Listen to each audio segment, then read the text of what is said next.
Kingler of Ireland had 4 young children who were cared for tenderly at first by their stepmother, the new queen, but there came a time when she grew jealous of the love their father had for them, and resolved that she would stand for it no longer. Sometimes there was murder in her heart, but she could not bear the thought of that wickedness, and she resolved at last to choose another way to rid herself of them. One day she took them to drive in her chariot Finola, who was 8 years old, with her 3 younger brothers, Odd, Fiacre, and little Connecticut, still a baby.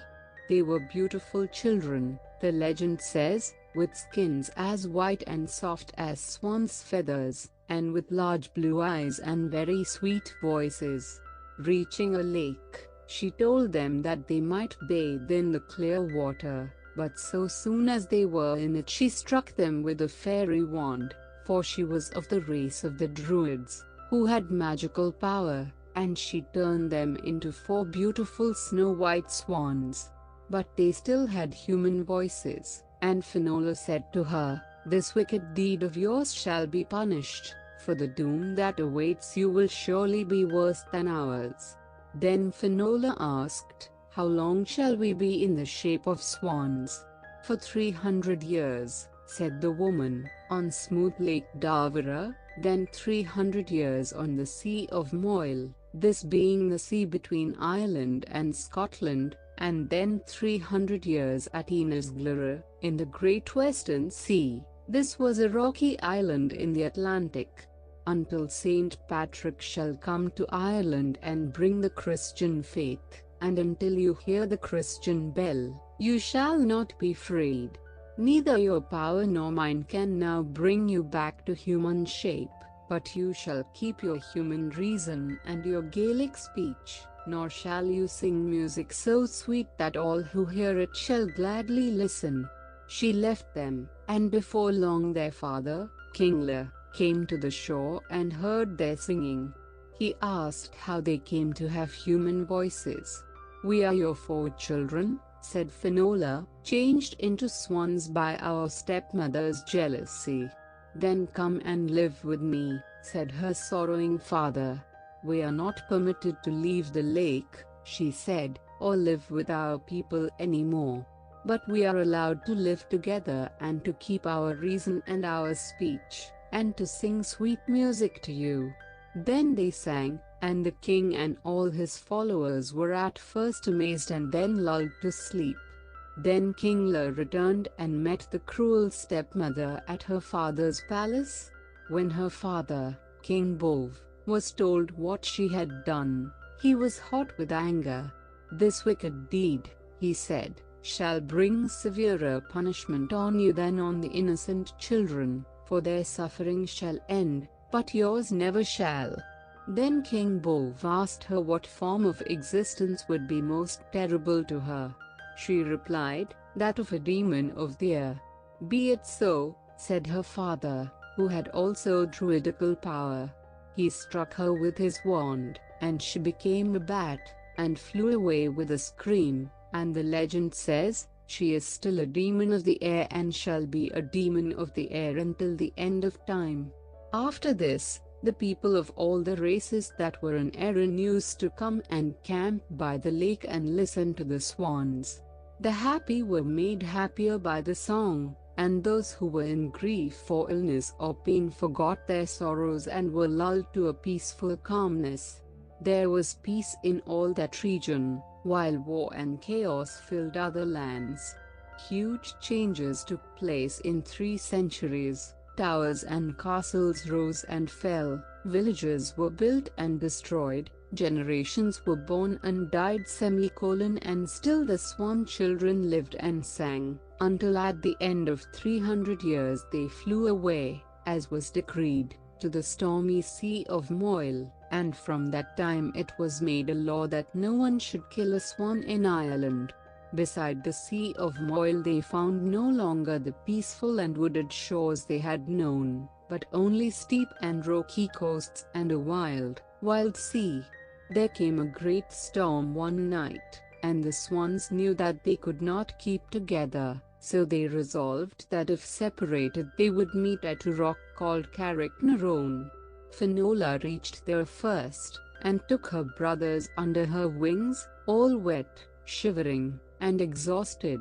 Many such nights followed, and in one terrible winter storm, when they nestled together on Carricknarone, the water froze into solid ice around them, and their feet and wings were so frozen to the rock that when they moved they left the skin of their feet, the quills of their wings, and the feathers of their breasts clinging there.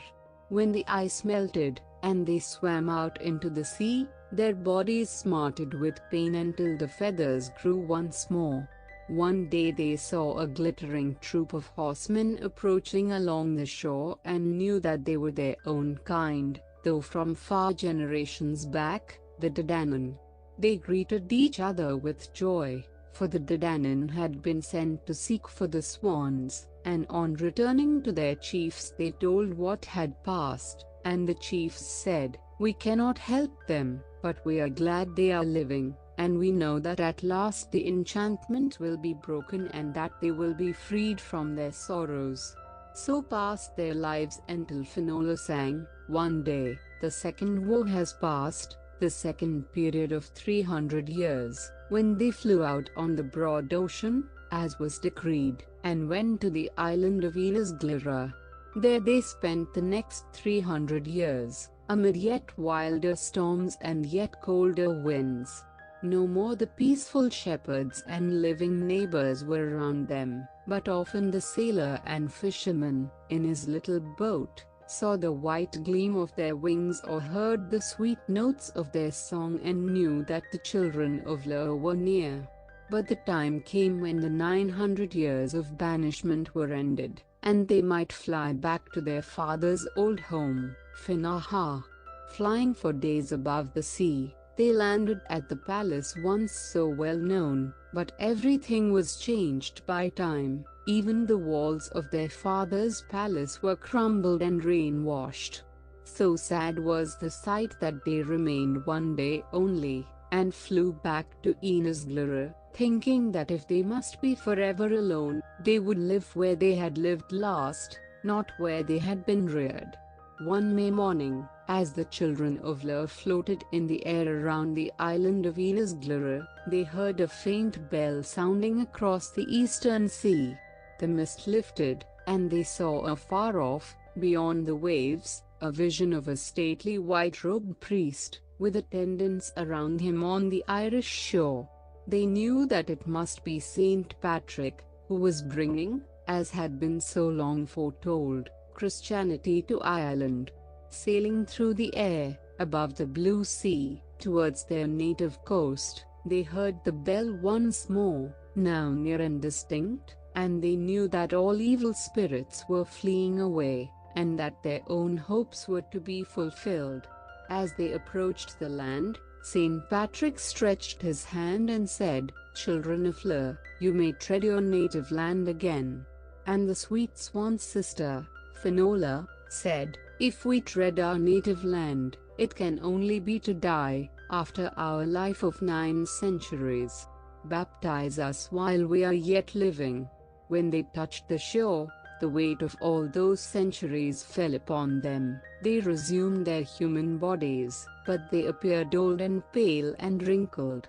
Then Saint Patrick baptized them, and they died, but, even as he did so, a change swiftly came over them, and they lay side by side, once more children, in their white night clothes, as when their father Lur, long centuries ago, had kissed them at evening and seen their blue eyes close in sleep and had touched with gentle hand their white foreheads and their golden hair.